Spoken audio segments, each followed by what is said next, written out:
Okay, hello, what's up mga kaibigan? So, magandang araw sa ating lahat. So, for today's video guys, ayan, mag-change oil tayo ng ating sasakyan, okay? Ayan, okay guys, so, since last year, last October, nung nabili ko tong sasakyan na to, ngayon pala ako mag-change oil. So, October, November, December, January, February, March, April, May, June. So, mga nasa 8 months na po siya. Mga 8 months na nagamit ko itong sasakyan. Nung nabili ko kasi to is nasa around 99,000.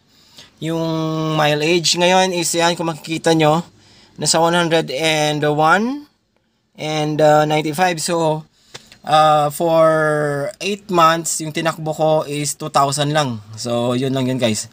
Yun ako kasi pag nag-change oil, normally from 7 to 1 year, 7 months to 1 year, or 8 months to 1 year. Ganun ako mag-change oil. So, kasi hindi naman kasi masyado gamit talaga yung sasakyan. So, kaya ganun ako mag-change oil, okay? So, tara, sundan nyo ako sa pag-change oil ng ating sasakyan.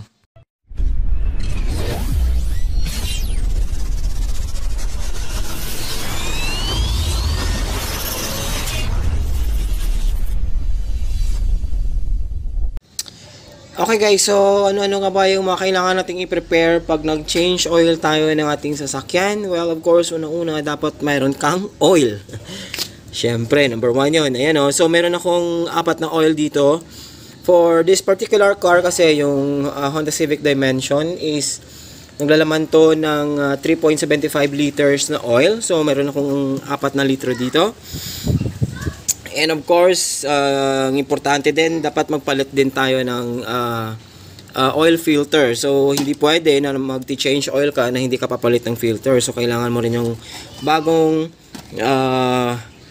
oil filter. Okay? So, for this particular car, ito po yung code number niya, 15400. Ito po ay para sa Honda Civic, Honda City, pwede rin.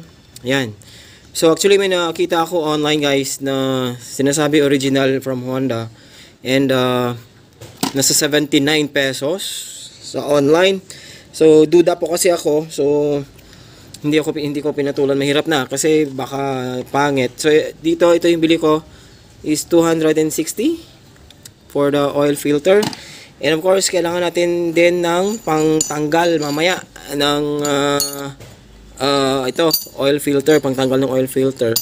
And number 19 na spanner. I don't know kung number 19 to. Hindi ko pa kasi, first time ko kasi mag-change oil ng Civic Dimension. Pero dati sa aking EK is number 19 na spanner. And of course, kailangan din natin ng, ayan, pansalo ng ating waste na oil. Okay?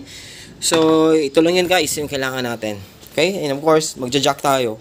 Kailangan ko mag-jack dito para lang ma-lift up yung harapan nito. Okay? Ayan, okay guys. So, nag-jack up na tayo. Ayan o. So, nag-jack up ako guys kasi nga itong garahe ko is palusong siya. So, dito nakapwesto yung sasakyan. So, kailangan ko mag-jack up para mas maganda na medyo nakatingala yung sasakyan. And of course, para mas mabilis natin pumasok dun sa loob. At mamaya magtanggal ng drain plug, ano. So, yan guys. Yan yung position ng sasakyan. Okay? Ayan, okay guys. So, na-prepare na nga natin yung mga kailangan natin dun sa ilalim ng sasakyan. Prepare natin yung pansalo. And of course, kailangan na natin tanggalin yung drain plug muna. Okay? So, kanina, akala ko 19. Yung pala, 17 pala yung ating drain plug dito, ano. So, of course, eto, yung pansalo is naka-prepare na dapat dito. And, tatanggalin na natin tong drain plug na to. Ayan. So, number 17 yan. And, of course, dapat nakasalo na dito yung ating tawag dito.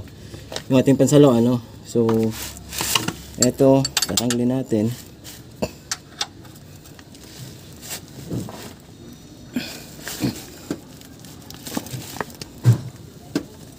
Okay. Sobrang higpit ah.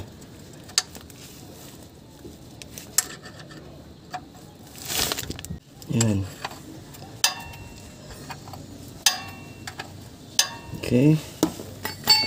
So, of course, careful na lang kasi sigurado mababasa yung kamot mo dyan. Yan. Okay.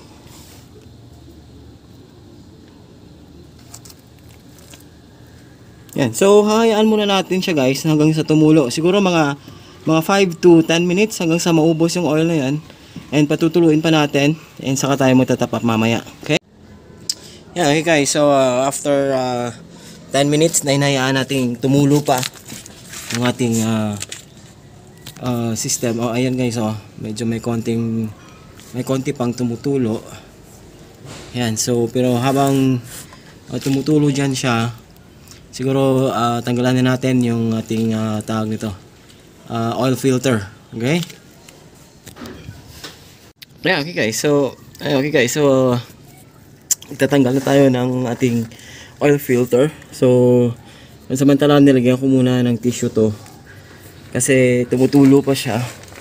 And of course, ayan, naikabit ko na yung pantanggal natin ng oil filter. Ayan. So, butit hindi naman siya ganun ka tigas tanggalin. Ayan. So, pwede na yan. Actually, kapag actually mabilis na siya tanggalin. Minsan kasi nga, yung iba nga, kamay lang, pwede na siya. So, ito, kailangan ko paggamitan ng pangtanggal ng oil filter. Pero hindi rin naman siya ganun kahigpit. And ayan. So, tanggalin na natin. So, expect kayo na baka magtulo rin yung oil dito. Kasi meron pang naman yung oil filter na. Okay?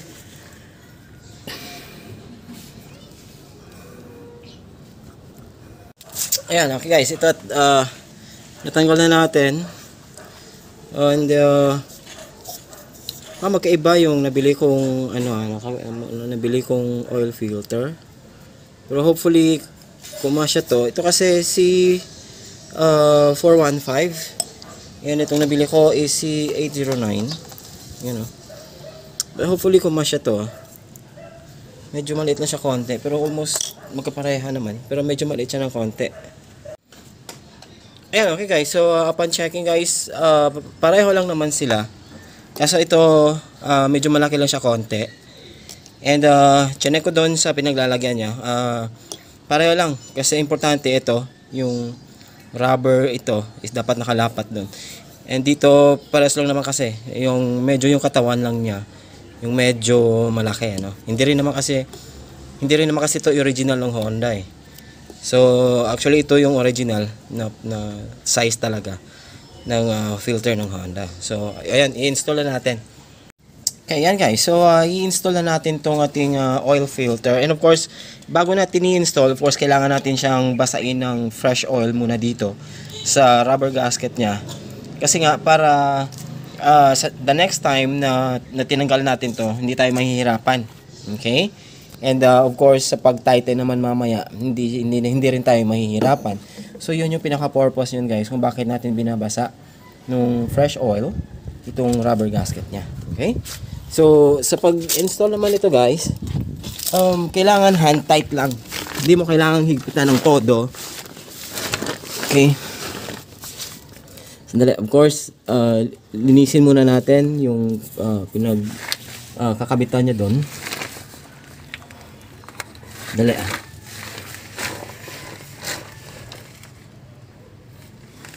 Yan. So, lilinisin lang natin yung pinagkakabitan ng filter doon. Wala ko yung basahan. Yan. Yan, okay? So, sa pag-install nito, ayun nga guys, nasabi ko na, is hand tight lang. Okay, dali kamay ko nakahawak sa yan. So, eto yan. So, dapat yan, hand tight lang po. Hindi mo kailangan higpitan ng todo or ano lang, yung kamay lang. Ayan, okay. So, medyo madulas yung kamay ko. Kailangan ko lang gumamit ng basahan para medyo mahigpitan ko pa ng konti. Ayan. Okay. So, ayan guys. So, yan. Okay guys. So, after na install natin yung ating oil filter and of course, yung drain plug. Of course, wag natin kalimutan ibalik yon. So, it's time for us to top up na ng ating oil. Okay? So, sa akin, yung gagamitin kong oil dito sa ngayon is ito. Isang Inox Protect Ultra. Kung makikita nyo, 10W40 po yan. Okay. Actually, kung pagbabasihan po natin yung recommendation ni Honda, of course, yung recommendation for this particular car is 5W20 or 5W30 ano. So yung sa akin, yung gagamitin ko ngayon is 10W40 kasi nga medyo may edad na yung ating sasakyan, okay? So siguro kung bago pa yung sasakyan, gagamit tayo ng 5W30 or 5W20. Kasi pero ngayon na medyo nakakaedad na yung sasakyan natin.